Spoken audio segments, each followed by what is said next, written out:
soo dhawaada kuwan internetka ka tagay waxayna go'aan ku gaareen inay cunuga yarka meeshan dheer saaraan soo internetka ugu soo qabto ayaga cabaar ay ku ruuhayeen internetka u soo qabanay aadan ugu farxayeen labadooda laakiin mid waxay laabaysaa cunuga jinjarta ilaheeda wayna sii deynaysaa ayadoo meeshaas kaga tagaysa isla markii cunuga yar jinjarta ku dhacayso ayadana waa tanaha jikada soo galaysa mobilkeedana dablaan ka noqonay waxayna isdaysaa mobilkeena dab geliso cabaar la gafaysa canuga inay leeliyaysaa waxayna bilaabaysaa inay xariga canuga geliso cunuga gacanta laga soo kabaa u maanayo hooyad wuxuuna rabaa inuu u sheego in gacantiisa ka jabtay loona soo kabay laakiin ayadoo maqli weynaysa cunugeeda wuxuu u sheegay cabaar kadib video mobilka ka daawanaysa tusaysa waxayna u sheegaysaa ninka wuxuu sameynaa inaysan caadi ahayn cunuga yar markuu ogaado in hooyadiis maqlin uu soo baxaa wuxuuna soo qaadanaa shidaal wuxuuna imaanaa meeshan asagoo rabo inuu sameeyo ninkii ay fiirsay hooyadiisa waxay sameynayay asagoo rabo inuu jabta af ku daarta waxa ka soo gaaraysa gabadhan meesha maraysay way ka qaadaysaa wayna ka tuuraysaa waxayna ku leedahay maxaa sameynaysaa adiga wuxuu leeyahay aniga hooyadii aabay wardhab maqlayn xaafadiina jooga waxaan isku dayayaa inaan sarcaad sameeyo ayada way dejinaysaa waxayna leedahay soo bax adiga iigay aniga la hadlaayay midda markuu xaafada keena aad u la yaabaysaa kuwan si ugu mashquulsan yihiin mobilada cabaar kadib cunuga iskuulkiisa la gaaraa wuxuuna isku dayay inuu aabihiisa soo wado intay dhex soo socdeen aabaha internetka ka go'ay aadan wax naaqa meesha internetka u go'ay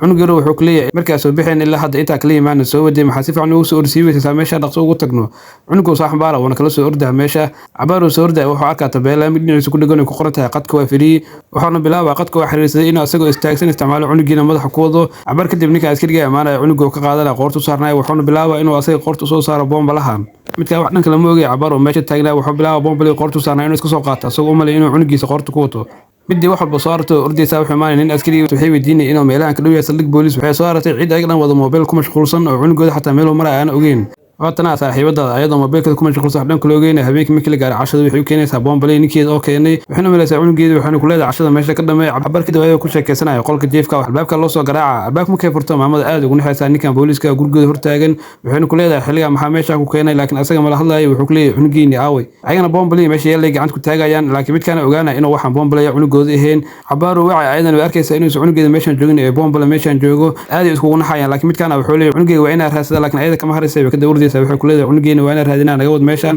midkan booliska ayaga markay baxaan meeshan soo istaaga wuxuuna qoorta ka dejinaa boorsada oo watay boorsada markuu furan waxa ogaanayna inuu ku jiro cunugii yara oo asaga ahay ninkii cunuga kala dagay aabihiisa wuxuuna u sheegay inuu hooyadiisa aabihiisa bardambe mobil ku mashquul doonin maadaama ay adiga ku waayeen hadda si ku raadinayeen oo ku soo wayn ayaga guriga ku soo laabanayo intaanu muuqaalkeenu ku eegay taabta muuqaalka loo saara